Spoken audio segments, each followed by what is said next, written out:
Mighty and Crumpets on the veranda this morning.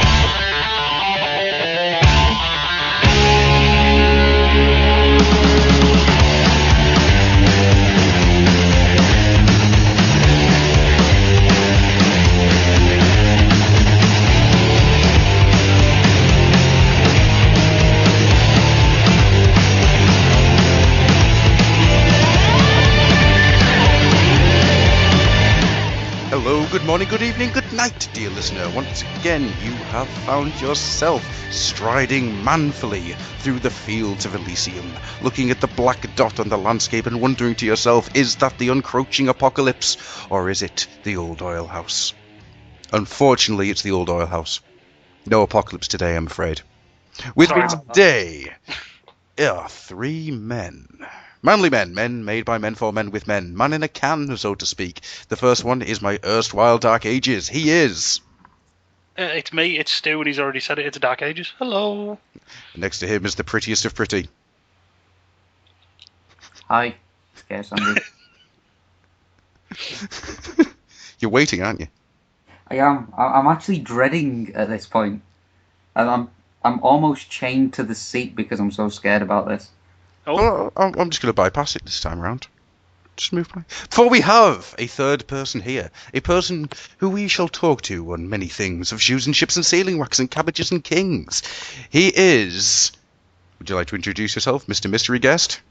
I'm trying to find out is why the sea is boiling hot and whether pigs have wings.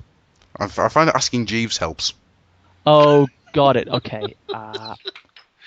Alta Vista... That's Jeeves. Got it. Yeah. I am Nick Roche. I am the encroaching Roche. Hello. The encroach. I didn't even think of that one. No, that was good. I thought that's what you were leading into with your well-designed intros, but turned out it wasn't that well-designed. No, that's right. Just mine away at my self-esteem. Absolutely, yeah. We're going to dig through to the core of your self-esteem and probably bypass Thatcher in hell as we go. Ooh, topical. Oh, wow, we're off to an early start. Like, have I got news for you? Ain't I just... Now there's a TV show I want to watch. Have I got Roche for you? Oh, Nick, would you be interested in turning up at people's doorsteps, a la the Daz Doorstep Challenge, but instead of Daz, a variety of various weapons of mass destruction? Yeah, I wouldn't mind. I model myself mostly on Ian Lee circa 1999 on the 11 o'clock show anyway, just in terms of tolerability and pasty grey-faced annoyance. So yeah, I think I'll be really good at that job. You say pasty grey-faced annoyance and all I've got in my head is the John Major spitting image puppet. Yeah, again, we just keep referring back to 1989 references really, don't we? So yeah. Yeah, I'll show up. When do I start? Well, we'll give it a little bit of time. Get people used to the idea first. So about half hour? Yeah, see you there. Right, then I'll go get the nuclear weapons and Stu can get the axe. Okay. It would be beautiful if someone's doorbell rang at the half-hour point on this podcast. Oh, no. It'd be even better if it was Mikey's. Yeah, that would be good. He's just sitting there, looking at the door, quivering with excitement and fear. Those often make equal measures, nights, I find. Right, well, we might as well get started properly here. Mr. Roche. Yeah. For those people out there who may not know who you are and what it is that you do, I actually have a small amount of dread in asking this question. Who is Nick Roche? Nick Roche is the tears in an infant's eyes, the smile on a cat's face, and the quizzical look of a dolphin receiving a handjob.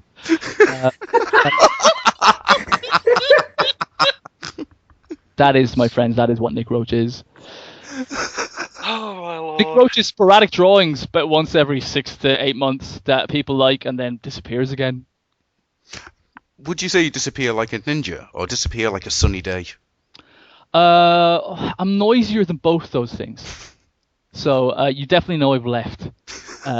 So yeah, sunny day is sort of like, it could come back, but no, you'll hear the window smashing outwards as I leave you. So I always had the idea you were almost like the littlest hobo. You just this theme tune kicks up and you just jog off for no reason at all. Yeah, it's I've been called the littlest something that sounds like the littlest hobo. I've been called that quite often. Yeah. Mostly in primary school. Oh, Lobo is the only thing I've got. Lobo from the Fraggles. I was more thinking DC. Is it That's true, Nick? between you and me, though, Adam, isn't it, really? So, yeah. Oh, yes, you mean some face paint. You bastard. This is an interesting night. Anyhow, so, first of all, Mr. Roche, I'm going to say to you, congratulations, for I hear that your Spotlight Megatron has actually gone to a second printing. Thank you very much. I'm very happy to hear that, and I'm very happy to hear your congratulations. And yeah, it has. It's really cool. I didn't think it was going to go down as well as that for a number of reasons, but mainly because the quality of current Transformer comics is pretty high. I don't know if you've noticed. So it's not like I could sort of kind of duck my head in and save the scene like I used to. And no, it was good. It was good to be sort of.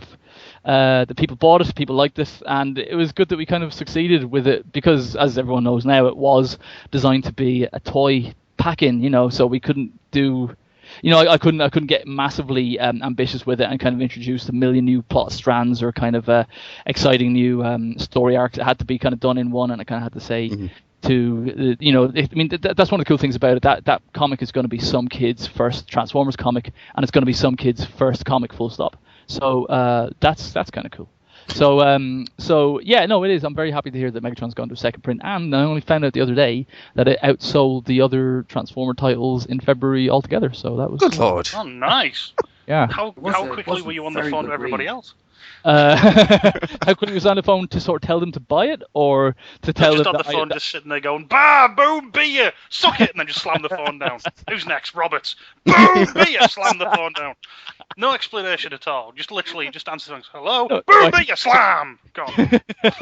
I haven't done it yet. I'm waiting for the weekend for that, so I can have some Kleenex and some baby oil nearby. No, I mean, I think that's what the figures on the sales list say, but the figures also will say that probably more than the I think came out a few weeks later in February than mine, so it's you can't really compare like for like, but it looks good on paper, and hopefully it'll give a sign to the people at IDW that I'm worth keeping around, and maybe get me back to do something soon. That's the thing. So yeah. We actually brought up a thing there that interests me, and one that I can't help but think I'm a little bit jealous. Because at some point this year, there is going to be a toy out that has your comic in it. It's kind of cool. Going to be in the packaging. Yeah. That's got to be the coolest feeling in the world. It kind of is. Yeah. And it's weird talking to other kind of comic artists, like non-Transformers comic artists and people who kind of friends of mine who work for Marvel or DC or whatever. And, I sort of, I'd love to have their job. I'd love to draw men in spandex with highly detailed seams on them month in, month out.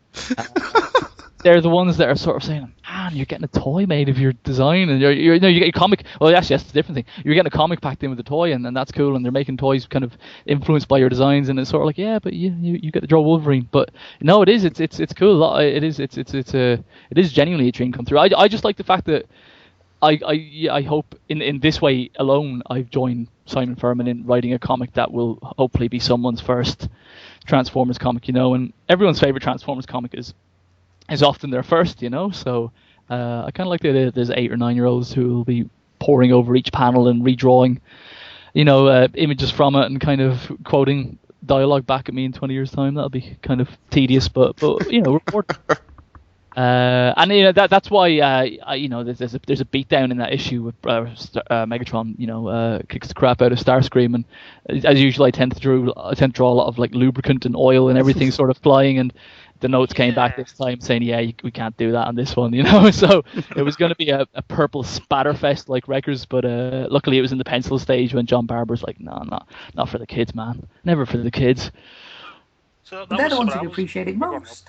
I think they would, to be honest. I think if I was a 7 or 8 year old, it would have done. But yeah, it's kind of, and then it was also a thing. I was kind of, I'm not admitting this myself, but other people have pointed out that it was like a hate fuck between Scream and Megatron. It was. But that's I couldn't possibly comment. So. Because I know when I was reading it, and I got to a certain point, it was just like, how twisted is Nick? All of these robots are messed up, and then here's one dude with no hands, and then read. Oh God, Starscream's face. And it's like, That's almost exactly like the email John Barber sent when I said the script. That's how he edits. You know, he likes or dislikes something when he just goes, "Oh God, face," you know. So make it stop. So yeah, that was, yeah. No, I saw someone who didn't online. There's a few people who kind of didn't get. You know, it's intended to be quite a funny issue in a lot of ways, and I think definitely the three people I'm talking to now would have appealed to their sense of humor, you know. So, but some people were like, or just a little bit. yeah, well, but some people were like, oh, you know, God, is that supposed to be shocking when he says that he hasn't got any hands? And it's like, no, it's clearly not supposed to be shocking. That was freaking hilarious. Yeah, but I've got no hands. Exactly. There's a lot of sort of silliness, and even just kind of, you know, Megatron doing the checklist on his body parts at the beginning. I absolutely loved that. The checklist was brilliant. Cheers. Cool. No, yeah. I've got to ask, because I remember when I read it, all I could think of was Def Clock's track Mermaid, where they're going on about knives check, stones check. I was just sitting there going, is this what? Someone, yeah, it was probably you, in fact, probably mentioned that there was a death. They thought they'd seen a death clock. I'm afraid it wasn't intentional, but damn you! Now you're no longer my favorite. Damn doubt. No, it's a fact that the wasn't a red grass. No, but that was just back to Roberts yet again. Yeah, I know. I'll take February. I won't have it all year round. So it's just a shame that Admiral John Barber sent you an email telling you to calm it down a little bit. I would like to have seen one that just went, I'm Admiral John Barber, and this is what I would like.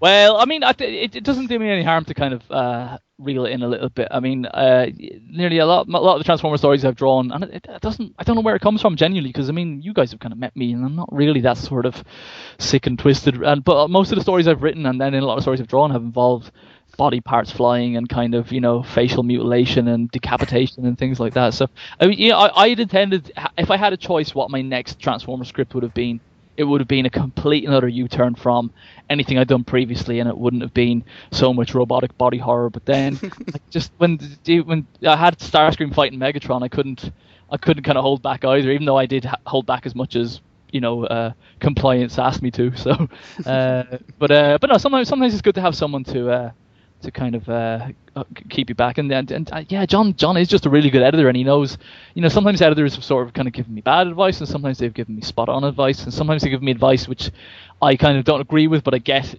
they have to give. But John kind of knew his onions in this, I have to say. So, and yeah, I guess he knew that it had to be a certain way for Hasbro to sort of agree to include it, because I mean, I still think we got away with quite a bit. I mean, even the bit with Windsweeper and Skywarp, and Skywarp sort of saying, I'm gonna stick my hand in your abdomen and wave. You know, so it's kind of, yeah, that was a delightful moment. That's like, oh yeah, he totally could do that. yeah, Why has nobody ever even thought of him doing that? Yeah, no, I think Skywarp. If Skywarp was clever enough, like, he'd be a massive threat to everyone. He really hasn't. He's had millions of years, and he still hasn't quite figured out what he can do, and just how special a guy he is. And I always remember the thing in the animated series, in like the pilot, where he asks permission to teleport. That's a good point, isn't it? Yeah. It's like, why would you ask permission? You can do it. Yeah.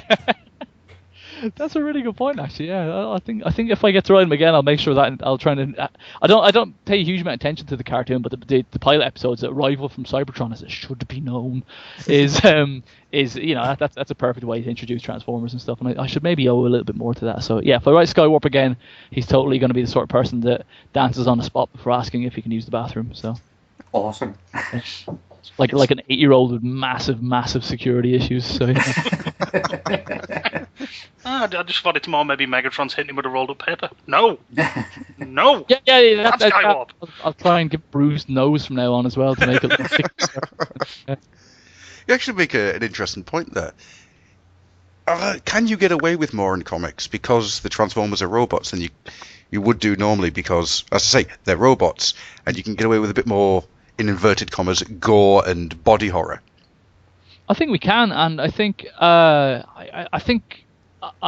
feel I've been given permission to do that simply because of what happened, the sort of things that would happen in Marvel UK. You know, like when Galvatron was being sucked off by a vortex.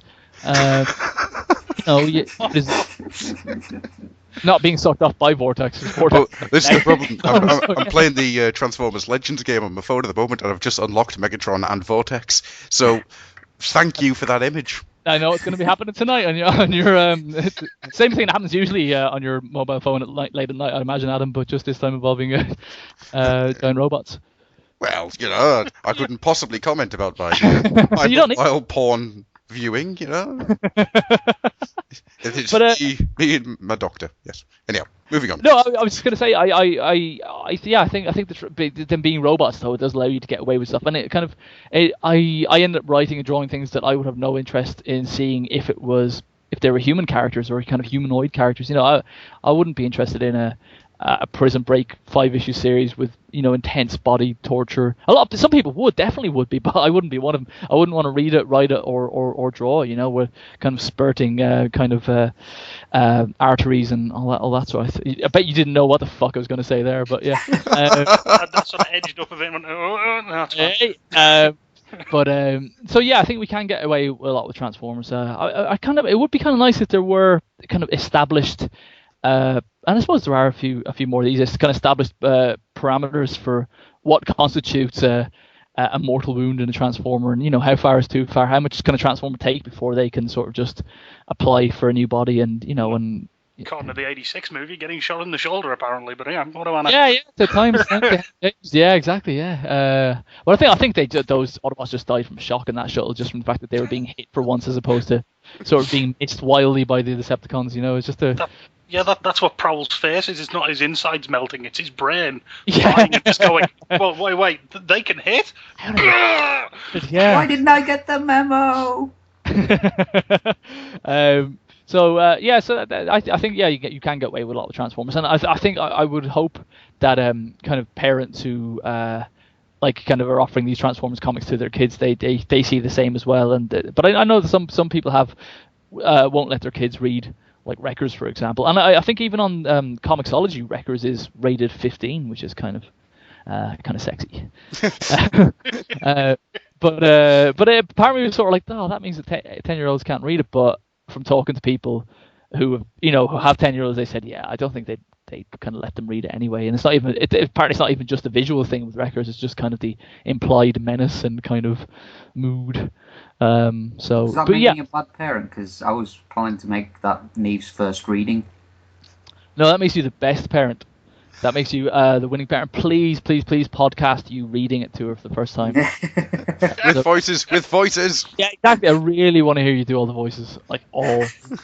You better fucking make sure that every generic Decepticon has a different voice, because if you don't, that's right.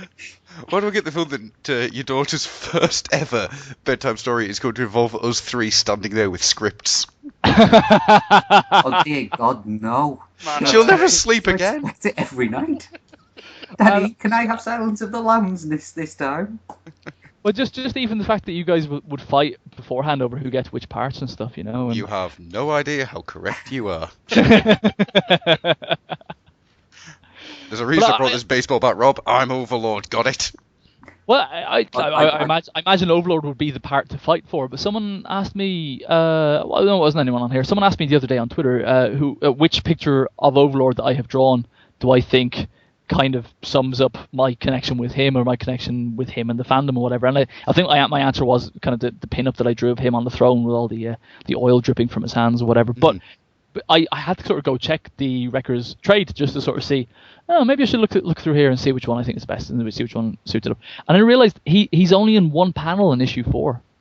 There's a whole issue pretty much where he is not there, but his presence is so strong you just feel like he's there in every panel, So it's something that I wrote the bloody thing and I kind of was like, that's kind of cool, and so that's a fact I didn't know myself before, So yeah, so that's he does sort of loom large in that series, it has to be said.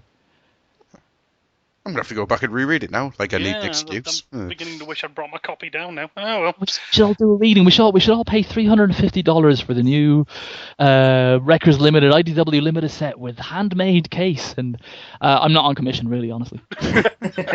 Oh, yeah, that is a very, very nice set, if you can afford it. Yeah, if you can afford it. Hands up on that one, I'm sure the 10 richest kings and queens of Europe who can We'll love it. Naming, yeah. I feel a little bit bad for kind of that it exists, to be honest, because people have sort of, if you have Last Stand of the Records at this stage, you're not going to pay 350 quid to own it, and if you don't own Last Stand of the Records, you're not going to pay 350. But don't tell anyone I said that. But and in fairness, it seems to be doing pretty well. So it's and it is an absolutely gorgeous, and I'm very lucky that they've sort of decided that Records is worthy of that.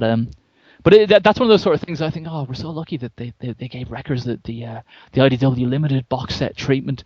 But when you'll probably some other shitty miniseries will come along that will give that treatment to, and you'll be like, Records wasn't special at all. It's when you see sort of a less talented artist get sort of better reviews than you online, you're like, oh, people really are thick. That's kind of.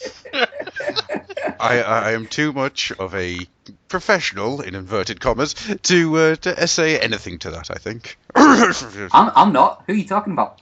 Oh, no one at all. And especially not genuinely no one in the Transformers community. Just kind of people I know. And not even people I know in real life, just people I've seen, and it's sort of like, come on, you guys, I'm better than that. And people are like, bravo, this guy, he really is the future. And it's like, he drew 4 fingers on one hand, so it's kind of... Oh, well, I'll just say it. So, Rob Liefeld, then. Anyhow. Well, I'm not going to say boys. There was on one of the comic book websites recently, I think it was Comics Alliance, over the last few days, they're doing things where they kind of tear apart old comics from the 90s and just go, oh, how ridiculous.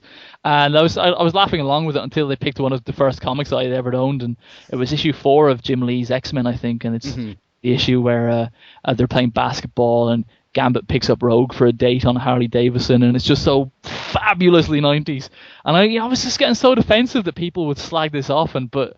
Yeah, I guess, and same with Rob Liefeld. I kind of, he is responsible for people of a certain age kind of getting into comics, and I think, when you're 13, you start looking at Rob Liefeld and you're like, yeah, God, anyone can do this, and then when you're 14, you're like, yeah, anyone really can. So, well, it's like the Todd McFarlane boom, isn't it? Mm. Once Image started up, people got really into the idea of, anybody can make comics, and I think that's a lot of why the 90s get so maligned when it comes to comics, because a lot of people did. They went, I can do comics too. But it gets maligned in a way that punk music doesn't. And, when punk in the 1970s and DIY music, the late 70s came along, it's sort of like, it wasn't punk great? They couldn't play, but they did it themselves. But with comics, it's sort of like there's a snobbishness about it, and it's kind of, it's what those, obviously there's bands that have been influenced by punk but who've gone on to be more complex musical arrangers, and their music doesn't sound anything like punk, but they got their start from being inspired by it. And I think a lot is to be said for that kind of Liefeld, Todd McFarlane Image style, where it was just kind of a lot of sort of noise with nothing behind it, but I'm sure it led on to the likes of kind of Robert Kirkman and the kind of the image that's there now, and this so completely. Image Comics went through this really strange metamorphosis the turn of the century. God, did I really just say turn of the century? Yeah, I know. Wow. Curl our waxen moustaches and pat our top hats. Yeah. It's, See, I told you we should have had pipes for this. Welcome to the Gentleman's Club. I've completely derailed my own train of thought there by considering myself old. Great. But you get to use the at the turn of the century sort of a phrase. That's pretty good, and I like to think your mouth is sloping downward due to too much pipe pressure. Well. Any chap will have a sort of the corner of his mouth pulled down ever so slightly. Good lord, sir. I take umbrage at that. I've just dropped my newspaper in the fire. Oh, yes. Good lord, sir. Good lord, not in the Gentleman's Club, please. Yes. I will wager you. I will see you outside, sir. To auto assembly before you. That'd be good if it sort of did an 80 days around the world by any means necessary trip to auto assembly. So it kind of feels like that some years anyway. So yeah, that's true enough. I did last time I drove down there. That was epic. How far did you have to come from? We're coming from Carlisle, so that's up a bit, isn't it? That's up the way. It's just before Scotland. Yeah. Okay. So it was quite a drive, and obviously in a confined space with Adam and his brother. Now, listen. Is his brother a real person, or is he? You sort of said his brother, like he might be a ventriloquist puppet that he has, and he demands that everyone refer to him as my brother. And he just says like really racist sort of things all the time. We don't like to It's talk like about it. you were in the car with us. It really is. I mean, it was just like, that point where you kind of like, Adam, we can't do another toilet stop. He's like, but my brother needs to go. It's like, look, Adam, really, we can't. I mean, we've only been on the road for like, an hour and we've had 15 stops already. But, it's just that when he gets that glint in his eye and it's just kind of like, right, I better pull over the car because he's going to murder. Why does he get the glint in that he needs to use the toilet? Well, I think the less said about me glinting in the toilets, the better. People pay good money for me to glint in their toilets. I'll have you know. I actually pay you good money not to. You pay me good money to stay away from your house. Yeah. Why does it never work? Because I want more money. Well, I think we've derailed ourselves into a nice little dead end and cul-de-sac, so I'm going to sit back and let Rob get us out of it. Go on, Rob. Dig. Right. Okay. Dig. Sorry. Mirror signal, maneuver, reverse. I'm learning to drive at the moment. Oh man. Best thing when you're learning to drive is just remember one important rule. Mm-hmm. If it's bigger than you, it wins. Mm-hmm. I've been applying that rule to most things. Even small children on BMXs. Look, it's like I'm not gonna challenge you. It's not fun. I like to sort of pretend that it's an artist thing. It's an art like left brain, right brain thing. But I think I just might be mildly remedial. Well, it's the best thing to do when you get like kids, old people. Is just remember Death Race because they're worth more points. Every time I do a podcast, it comes back to this subject. But I play Mario Kart a lot. And I'm not really joking in that like if I played it either just before or even the evening before going for a lesson, I've been warned. Apparently, I have very sort of sudden turns on the steering wheel. So yeah. Oh man, I'm just gonna find your house and 10 squares like the boxes. Get you to drive over them, thinking you're getting red shells. Yeah, exactly. Yeah. Just sort of screaming blue shell, motherfucker. Examiner, my teacher. Yeah. Have you been hitting the horn or anything like that, thinking it's going to make you do your little jump skid? Yeah. I've been drifting the fuck out of it. So yeah, so it's good. And just a little pump sort of boost that you get on the corners really is something to behold. But So I need to. It's a conciliatory attempt at trying to be a grown up.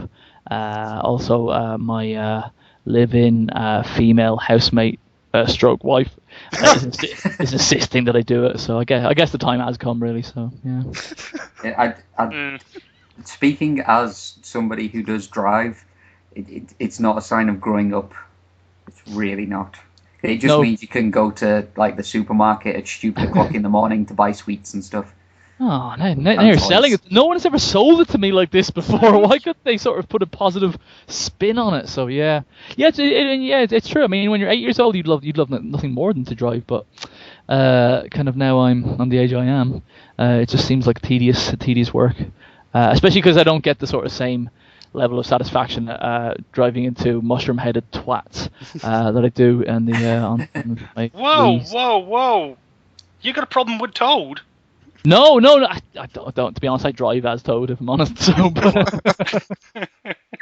lest we forget, he's the best. He's the best. He's I drive like a mushroom-headed twat. So yeah, I should really cast a spur. All right, we need that as a bumper sticker. All right, the most important question though. Yeah. How many times did it take you to do Rainbow Road? On which version, the Wii or the GameCube or the Wii? Yeah, like you mean before I didn't fall when off, you managed to finally do it with like say only one time falling off the Rainbow Road. It's impossible. I've done it a couple of times, but I've gotten worse from it again. But it did take me a while. To be honest, when I first started playing Mario Kart on the Wii, I got sucked into the whole use the steering wheel thing. It's gonna be awesome, cool, and it's really annoying. So and then I found out that obviously that the Wiimote and the nunchuck, that's kind of the way to go. But better by far is GameCube controller. Yes, definitely. That's the way to go. So kind of for some reason you just need that little bit of traction and rumble action going on. So once I kind of but I seem to have gotten worse on Rainbow Road. I'm getting the measure of the other tracks a bit more, but I was kind of intensely sort of playing over the last 6 months with my cousin who lives in America, and that fucking useless prick just had a baby. So wow. I remember when that game first came out, all the guys from work got it because we all had Wii consoles, and it was all of us like playing on a night, doing all the races and that. And the one thing that was so funny was because obviously you work with people, you know what they're like when they get angry or frustrated at a game, and it's the fact that you can only do the preset sort of messages from thing, and it's kind of like you'd finish the race and like you'd get the person who'd like just lost out by a smidge just kind of saying like, "Hey, that was a great race. Want to do it again?" Well and done. you just Let's know do it he's again. You're the best. That sort of thing. Yeah. Yeah, you just know he's sat there going, "I want another goatee, you bastard." Oh yeah, or the most patronising one is, "You're all so fast." Yeah. Just keep flashing that up on someone who's just lost 3 times in a row. So. I do wish that somebody would hack the Wii so you could get some really filthy messages going on that. It would help because no one's ever played Mario Kart in a sort of stable state of mind, really. You know, like you're never sort of kind of like, "Oh, well done, Sean. That was a good race." It's just like I've cried playing Mario Kart. Like it's kind of. It's that thing when you're just about to cross the finish line. You've pretty much got your arms in the air because you're like a centimetre off, just ready to scream, "I am the victor," and a blue shell just knocks you for six. What you do is, on my hacked version of the Wii, which I've now created in my head, you press X, and it turns from, "Well done, chum," to, "Next time I see you, I'm going to wear you like a goddamn puppet." I'm oiling my fist now. That's why oil it? You know what I mean? That's too much consideration for the recipient, surely. It's if you were really trying to make a statement, just you do go have to wash your arm afterwards. Yeah, otherwise you get a thesauri. Yeah, indeed. And the last thing you want to do is wander around with a herd of thesauri on your arm. No, I think I've just got to call back to something that happened before we were recording as well, didn't I? Yes. Oh, Nicholas Roche. Now people are going to be sitting there going, "That's all right. What? That's a type of book." But us four, we think we're pretty cool guys. Yeah, we're the cool kids. We're going to go ride a motorbike and smoke now. Imagine we're cool. In which we are the cool kids. Yeah, going to go sit in the back of the bus. Yeah, and then what? I don't know. What have we? Then we pick somebody to insult because that makes us cool. Then we scrape our names into the back of the in the chair in front. You guys, that's not cool. I don't know. I was never part of the cool kids. Yeah, that's what the cool kids at school when I was at school. Oh. I used to do cooler things like sit there and cry myself to sleep. Well, starters you mean to go on anyway. Yeah. Kind of, not much has changed. Through adulthood, yeah. Yeah, there's just more masturbation now whilst I'm crying.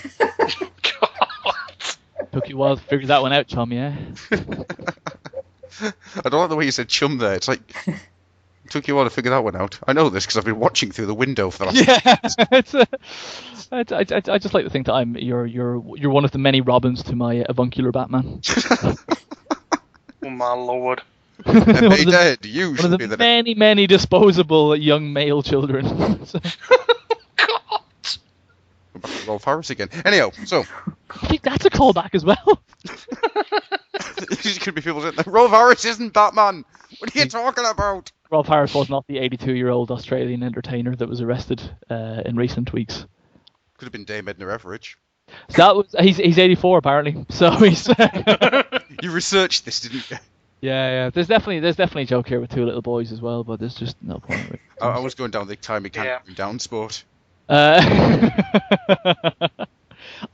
Someone pointed out that the Two Little Boys is actually a thinly veiled Masonic sort of anthem or hymn. It's all about kind of helping your sort of fellow kind of warrior or your fellow sort of brother, I guess is what it is. So I think if you sort of go back and read it in that context, it's all sort of thinly sort of the secret handshakes and kind of nods and winks. It's just basically like a a pop chart friendly Masonic hymn. I like the idea of cultish behaviour being pulled into the pop charts.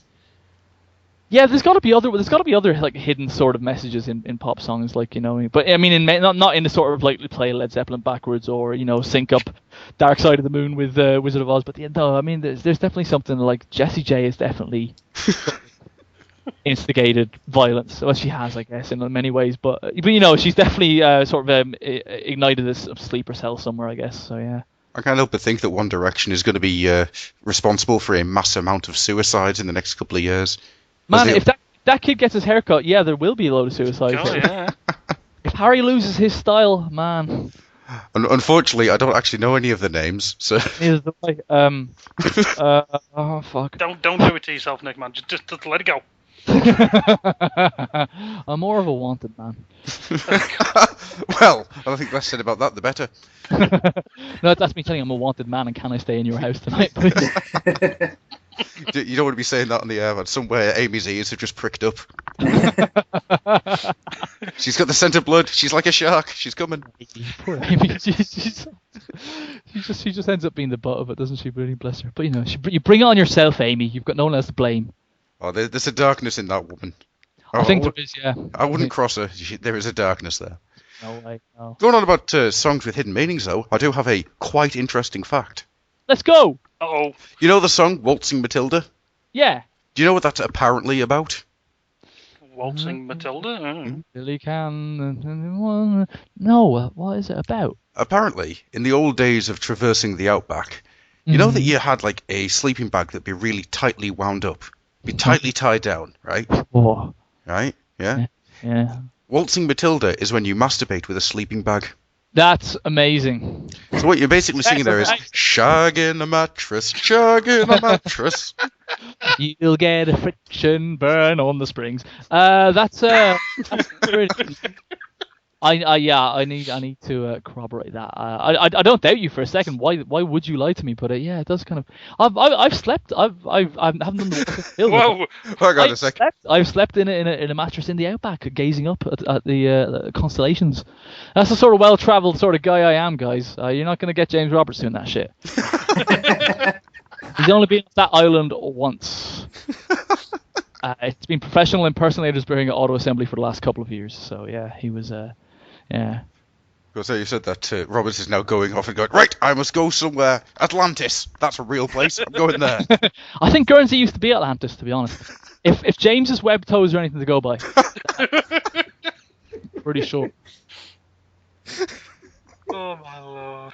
So what you're saying is that Mr. James Roberts doesn't in fact need a boat to traverse from the island to the mainland? No. no. He's his gills, his webbed feet, and his rudder-like appendage will get him there every time. I now feel that in some way, shape or form, James Roberts is in fact the first coming of Cthulhu. So thank you so much for that image. Well, especially that word coming is quite apt, yes. The imagery. It's so pure. I promise. I genuinely promised myself I wasn't gonna just fall down these stupid little holes, these little sort of seedy, sort of obvious, sort of childish holes. It's Adam. He brings that out in people. He really does.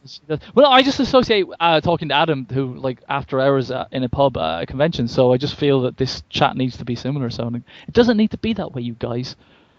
Well, we could start some kind of intelligent conversation off if you want. Oh, it's too far in. It's too far back to get to. I mean, I know that from my driving and stuff like that. Just keep going forward, never look back. Make sure you're on mushrooms. Yes, make sure you have collected the requisite amount of speeding up mushrooms is what I would have to say there. Or make sure you're on mushrooms. Yes, of course. Okay. You can just see the headlines now. Anyhow, 83-year-old. Hang on, sorry, no, wrong. Wrong headline. Yes, Margaret Thatcher. Oh, sorry, wrong headline again. Wow, need to get these images out of my head completely and utterly. Your smartphone for some Matilda waltzing later on tonight. Whilst I'm on my mobile phone playing Transformers Legends and crying. That's you my. wonder why I won't let you in my house. I made a particularly off-color joke about Vortex on my Twitter the other day that I immediately had to delete, and it was agreed by the 3 people who saw it that I did the right thing by deleting it. So obviously I can't mention it here, but yeah, it's for the pub another time. But let's basically say I wouldn't be getting employed to draw Transformers comics anymore if I'd said it. So it's God. it was pretty dark. So yeah, it was. Anyway, so what else we got to talk about, you guys? No. Has anybody got any interesting comments to bring up about having sex with various parts of your furniture? No. Well, Oh, now right you then. should mention it. Oh, right, fantastic. And it was we hoping that we were going to get out of this particular cul-de-sac, but no. I know a gentleman who likes other gentlemen, but as a younger man, he used to attend church, and he fancied someone who went to this church and who always arrived at this church at the services on his motorbike, and he left his leather gloves on his motorbike. And this guy that I know, so enamored was he with the young man, that he figured the best way to show how interested he was and to show his affection was to ejaculate into the man's gloves. Oh, And just have the knowledge in his head that the man would be sort of slipping his fingers into his cold effluent as he drove off Wow. his house after worshipping our Lord and Master Jesus Christ. That's So The thing that worries me there is that every time it was this friend. it genuinely You can't was. see the quote marks, but I'm quote I marking know, it. it's This unfortunate. friend. That story, and part of me almost wishes it was me that did that, because at least I've got a story to tell out of it. But yeah, no, I kind of quite never. So just don't leave your riding gloves nearby if you think that anyone really wants to make their mark on you. Yeah, just imagine. Oh, it's horrible, isn't it? Just the cold, claggy, sort of slightly sticky white love gloves. love gloves. Yeah. Yeah. The thing that worries me is when you put your hand in, like how far did he get so far and then just go? I don't know what that is. I should just continue, or did he take them off? That's what worries me. It's true. Yeah. You're overthinking this way too much. I'm already committed. I might as well just go the rest of the way. Yeah. I don't need to wash my hands anyway. Yeah, it's the biting cold on the outside of my fingers as I ride is not as is it more intolerable than the sort of clammy Yeah. sort of wallpaper paste consistency is getting under my fingernails now. Yeah. Oh god, I never let my brain's starting to analyse now because he must have done it during or before the service, so that means it's also had time to cool. I can't quite figure out which way around he did it. Did he sort of nip out and then nip it in? I'm not really sure. And then I don't know. Did he sort of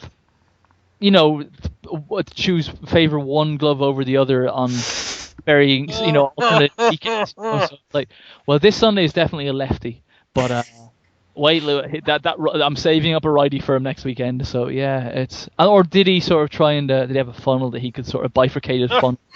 So he could sort of deliver the payload in both gloves simultaneously. I don't know. Fine, I'll give you his Twitter name and you can add his. No. So before we move on, I'm just going to quickly ask, hey Rob, you've got some gloves, haven't you? You are never ever seeing them. Doesn't need to see him. He just needs to feel the buggers between his. Ah. I've got a plan now involving 3 midgets and a goat. I just thought myself. I've just taught myself after out of leaving my pencil case unattended auto assembly this year. I think so. I think this should be a cautionary tale for everyone. But you really shouldn't. You should leave your pencil case somewhere. I've got a welding kit.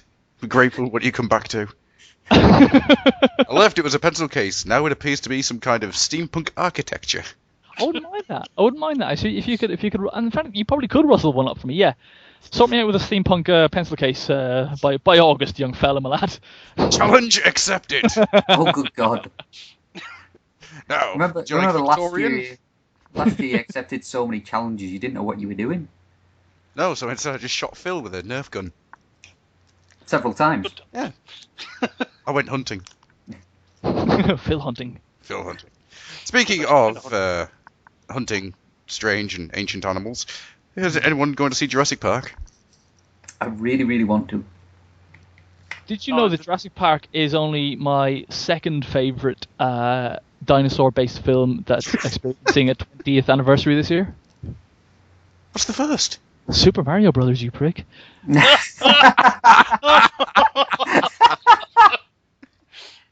Awesome. Why the shit are you all laughing at me?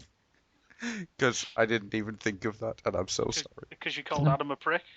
Well, yeah, that's fair enough. As long as you're That not always makes me laugh. laughing at my choice. I genuinely, because I don't know any better, I genuinely got into sort of, and got bullied for sort of claiming that at the time.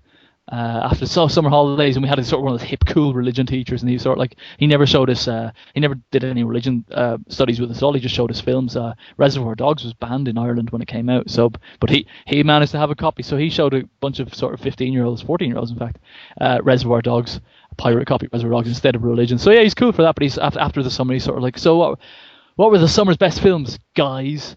And yeah, everyone's like, yeah, Jurassic Park, and I was like, Super Mario Brothers. So the graphics were way better. Actually, Super Mario Brothers is a weird one. It's a really good film, isn't it? It's like I can't think the best way to describe it, because it is a kind of weird film, because the aesthetic of it is just a bit too adult for kids. Yeah, absolutely. The actual base material is a bit too sort of kiddie for the adult sort of thing, so it didn't really fit anywhere. But I love that movie. I genuinely do. I haven't seen it in quite a while, but I do. As it stands currently in my head, unchallenged, yeah, I do genuinely love that film, and I love the production design of it, and kind of. But it was weird how they sort of, instead of just going all out fantasy and let's go. I mean, it's probably a bad idea to do a live action Mario Brothers film, but the fact that they did try and come up with sort of kind of a grim dark sort of setting to it, and kind of it was incredibly dark. Yeah, and see, even like casting counterculture hero Dennis Hopper as the kids aren't going to go, oh great, Dennis, that's for the whole plot and the search for the mushrooms and all this sort. It's all very sort of appeals to it and slightly more relaxed adult sort of clientele late on a Friday evening, I imagine. But it's a weird film. But there's so much I like in it. I love the design of the Goombas, and I love the swamp boots, the swamp stomper boots, and but it just a weird thing that Toad in it was a kind of a folk singer, a kind of a rebel protest singer and stuff. Yes. And his haircut was the mushroom. That's yeah. Like the fact that they even kind of made little attempts at it, but strange. I did only get away with the little thing in that with because my mate got it on DVD and we watched it, and ever since then it's like when we're at work and you got nobody in the shop, you just find yourself doing the lines of so what's your name? Mario. What's your last name? Mario. What's your name? Luigi.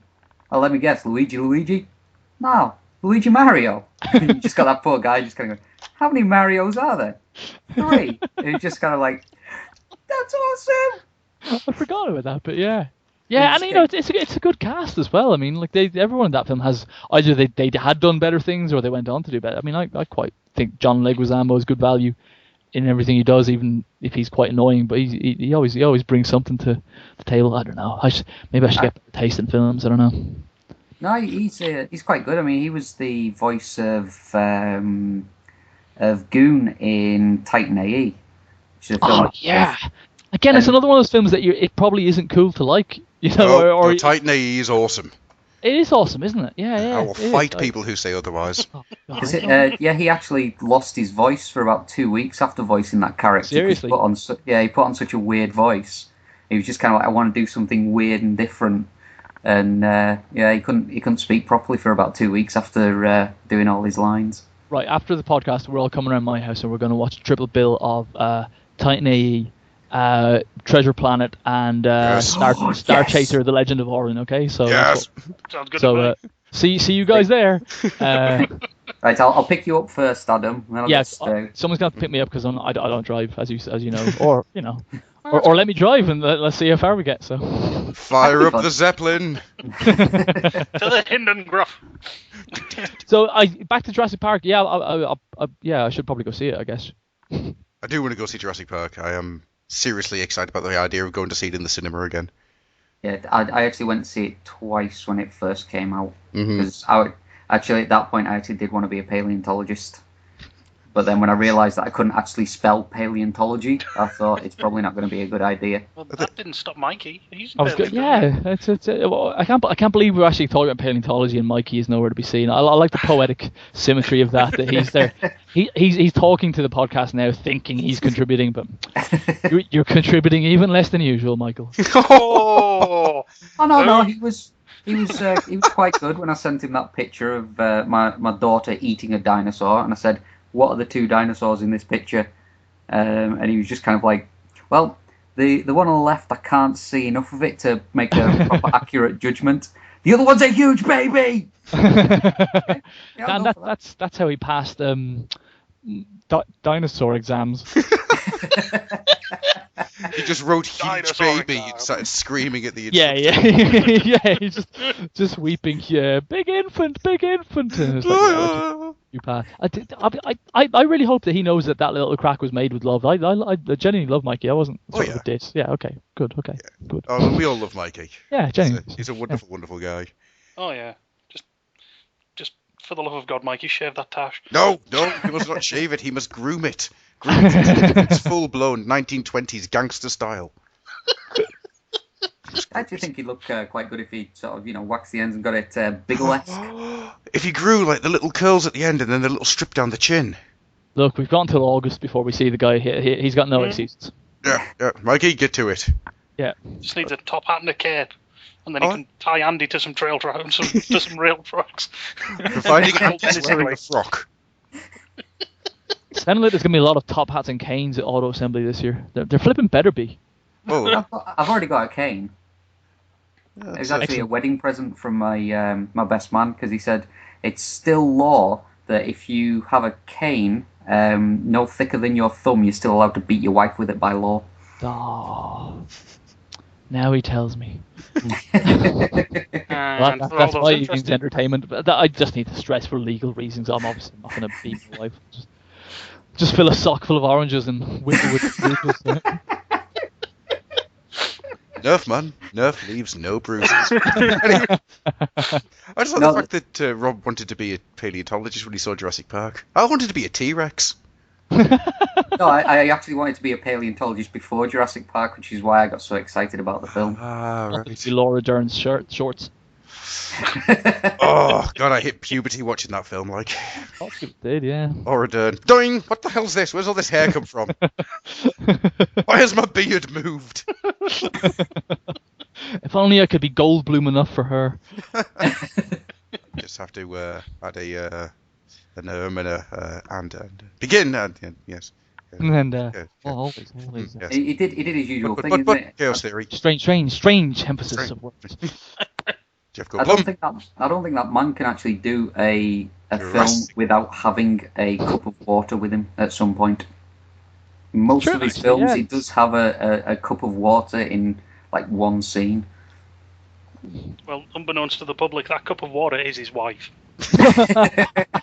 And he gets her in scenes so he can earn double the wage. Yeah, he gets his wage and then he gets an extras fee, which he has, topped up, so he pays in the movie. That's his wife in the same way as Adam's brother travelled to Auto. Exactly. Are you saying that he fondled his wife in Jurassic Park? Yeah. Because he does stick his fingers in it. Stick his finger in it and then wipe it onto another woman. He can't watch Jurassic Park with his wife because every time there's that whole rumbling with the T-Rex walking the water, he actually just sits there going, slut. So he's only seen it once. Went to the premiere. Jeff Goldblum? You should go back to see it again. Where is Jeff Goldblum, damn it? Why is he stop making films? He had a TV show a year or two ago. Actually, you know what he was doing about 2 or 3 years ago? He was advertising the National Lottery in Ireland. Right. Yeah, genuinely. I'm sure you can find those ads on YouTube. He was sort of the mascot on the Irish Lotto ads. Yeah. God. Trying to get us to contribute to the tax for the foolish. So yeah. That's what he's doing now. But I think he had his own. Yeah, he's a sort of guy like Michael Keaton who needs a kind of a HBO type TV series, a kind of a high end TV series to kind of so we can see him like every week.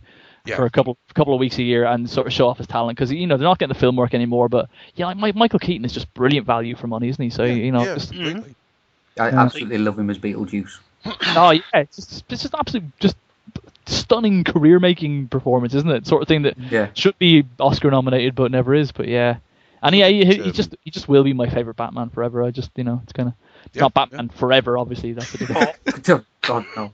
Yeah. I like his rationale that like he sort of claimed that the Bruce Wayne, the way he played it and the way he looks, is the sort of person who wouldn't cope with his parents' death, and it's more believable that he would take that route rather than handsome billionaire Christian Bale, that sort of way. It's kind of he's such a strange, nervy, geeky man that kind of it makes sense to throw on the leather and bring out the wonderful toys. So yeah, in some ways I did actually like the way he portrayed Batman in those films, because when he was Batman, especially in the first one, he showed next to no emotion whatsoever when he was actually in the suit. It's like even when the Batwing was going down, he's pulling on the controls. Usually an actor would be all kind of like he'd have this big grimace on his face, but he just he just sort of tightening of the lips, and it was like it's kind of like he was just this complete void of emotion. I loved that. It's so cool when if you're like a Batman fan or comic fan and you believe in these things so much, and when a creative team comes to make a film and they believe in them just as much as you do, and it's like, and so that's why when something like, say, Beast Wars comes along, or even more than Meets the Eye comes along, and someone is making the product that you kind of you're like, yeah, we do deserve this, we definitely deserve better, and finally the people who are making the stuff gets it too. It's a treat. So it's not just a smirk fest like Val Kilmer or George Clooney. It's like like Michael Keaton believes in every sort of millimeter of film of Batman. I think it's good. Well, to give give Val Kilmer his due. He wasn't bad at what he did. He was just given a terrible script. It's true. He is kind of the stopgap between the all-out horror of Batman and Robin. But Val Kilmer is he's good. He's good in lots of films. He's shit in a few of them, but no, he's good. So. And ever since Kiss Kiss Bang Bang, I've come to the conclusion that I would. Really? Val Kilmer has become a giant cuddly bear of a man. He is, isn't that all right? Yeah, it's true. Yeah, I mean, he's brilliant in that, isn't he? He's also got the luxurious voice of Kit. Yeah, exactly. Ever since Kiss Kiss Bang Bang. That Knight Rider, was it just one season, was it? Or is it? Yeah, it's just one season. Oh, that speaks for itself then, doesn't it? Sorry, didn't mean to speak across you, Adam. You were going to have a Kiss Kiss Bang Bang fact for us. Yeah, it's just Kiss Kiss Bang Bang. Ever since then, Val Kilmer's just gone into this effortlessly cool area where you can just sit in this little bubble and go, yep, might have been in Top Gun, but look at all these other things I've done.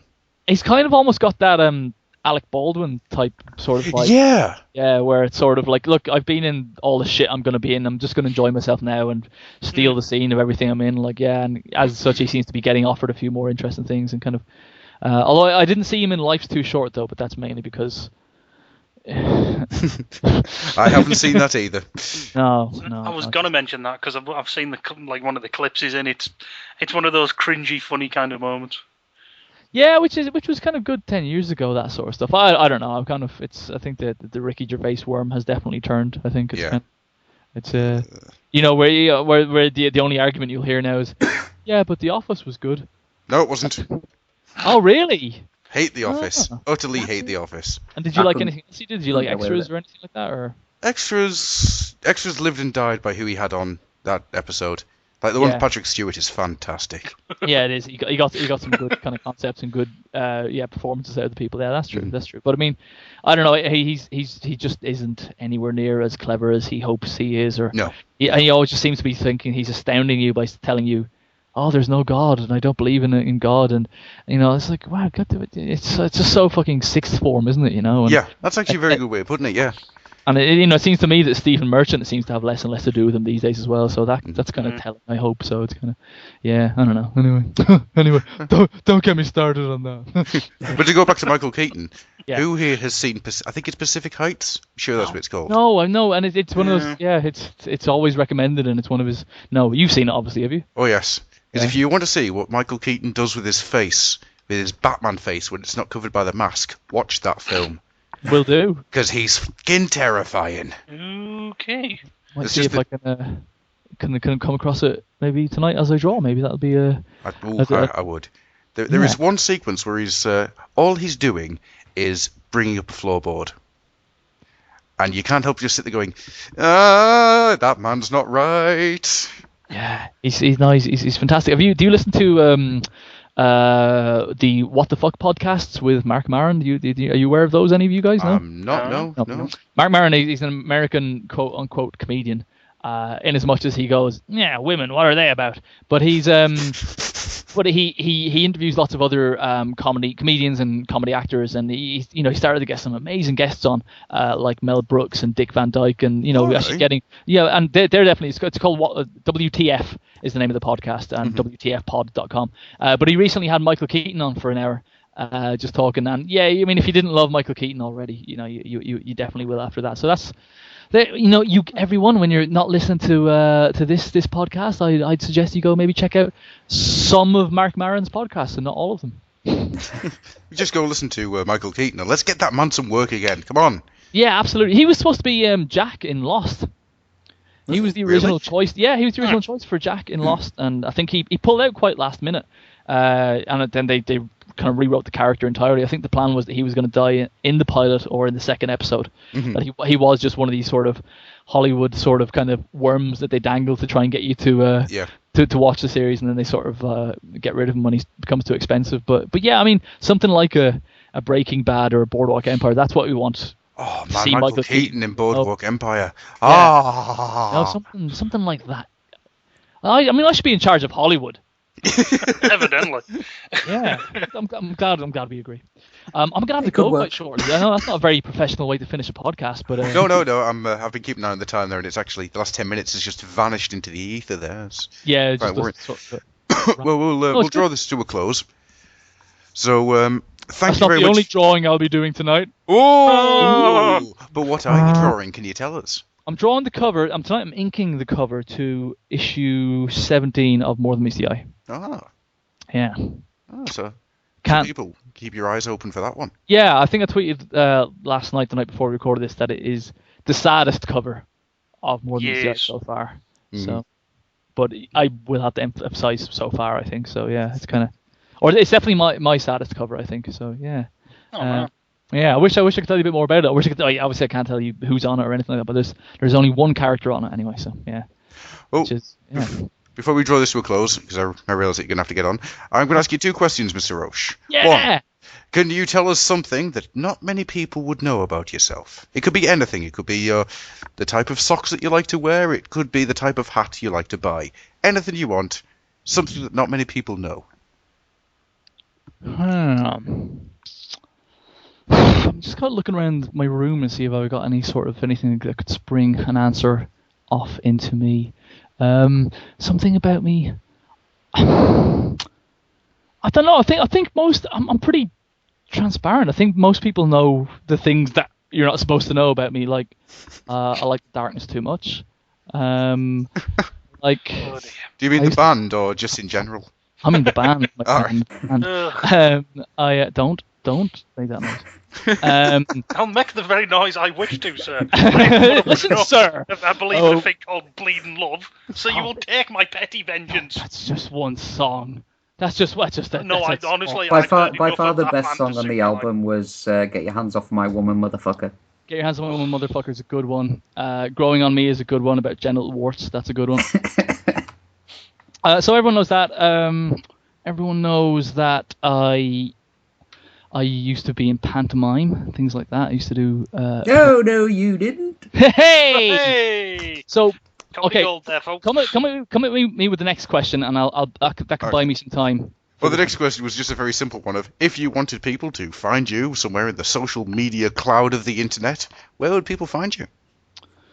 Well, they'll find me wherever there is hope. They'll find me. They'll find me in the exact opposite place, and obviously they'll find me on Twitter, which is sort of a pit of despair. It's a tempting. No, I'm quite glad I joined Twitter, but it is weird that I now feel that I have an inalienable right to reply to critics that are not on Twitter. So if I see someone on a message board say something like, "Oh, I didn't quite like the way he drew that finger," and it could be just something as slight as that, I'll write out something on Twitter and almost post it, and it's very tempting to sort of become, when dealing with monsters, to become a monster yourself, So it's but in general, at Nick Roche is where to find me on Twitter. I'm there a lot, it would seem. But I'm finding it quite productive, Twitter. I kind of joined up when I was having a bit of a slump work-wise in sort of inspiration. And I kind of found now that there's people interacting with me, I'm very much aware that there are people, not just the comic company I'm working for, people who are waiting for me to, you know, who will probably buy the product or are interested in. And so now I feel like I'm accountable by having an account. So in that respect, even though it looks like I'm dossing a lot of my time, Twitter's pretty good. So there, and then nickroach.blogspot.com, but I'm there quite rarely, I have to say. It's usually when there's a convention coming up and I'm looking for commissions and things like that. So those are the two places. I'm just trying to go back to see what my thing you don't know about me would be. I thought that I would have been not an artist but a snooker player. I always wanted to be a professional snooker player, and the first thing that I was ever passionate about was snooker from the age of like 2 or 3, and I used to demand to be dressed in dicky bows and waistcoats, and I was obsessed with and one of the very first things I drew consistently was snooker tables, just inanimate snooker tables, just drawing the setup of the balls and the order. So that was like age 3. I knew all the points. I knew kind of like which color you need to hit after which ball and stuff like that. I was really mildly autistic about snooker up until Knight Rider came out. And then I was sort of like, there's a car who talks, and I can draw him. And then Transformers came out, and like, these cars talk, and they turn into robots. So, but I was obsessed. I wanted to be a snooker player when I was like sort of up until the age of like 6 or 7. And did you actually play any snooker? Yeah, I did, and I was as good as a 6-year-old could be, I guess. But I'm distinctly mediocre now. But it's the only sort of sport I like to play and like to watch. And and productivity does tend to go down very intensely around the last 2 weeks of April when the World Championship snooker is on. So it's best that I get my deadlines out of the way over the next 2 weeks, I think. So yeah, there you go. Nick Roach, snooker fan. And we'll finish this off then with a quick story, because you mentioned it earlier on, and I do feel that you do need to understand this tale. This tale that was told and hinted at on Twitter earlier today. In the 1960s, allegedly, the CIA decided it would be a really good idea to try and create conversations and communications between human and dolphin. To do this, they flooded a house, well, half flooded the bottom floor of a house, and moved a dolphin and a young woman in, right? Okay. Right. To create a happy atmosphere for the two of them to work together, for the dolphin and the woman to learn each other, eventually they hit upon the idea of what would create a bond. Hand jobs. Oh dear God. So the woman was giving hand jobs to the dolphin. Ah. And apparently it worked. The dolphin became more interested in these lessons for a short time. So what's the next logical step? Oh God, no. They got the woman and the dolphin to go on an acid trip together. They dropped acid together. Guess what we're still not doing? Still not having conversations with dolphins. So thank you, the CIA, for that wonderful little story. All I know about the CIA and the 1960s, it crosses over in the Venn diagram subset of acid. That's so weird. There's so many stories. There's like, really important national security. Let's see what happens if we do some national security on acid. That's pretty impressive, Adam. I'm glad that you were the one to tell me that. Oh, I've got hundreds of these stories now. I collect them in my brain. So, with that, we shall let you get away and let you get on with your life and pray that we never speak again. Yeah, I think my life has been, it's definitely been sullied. I couldn't say it's ruined, but it's definitely shop soiled after this. It's going to need on clean. the quotes. Yeah. The old outhouse life sulliers.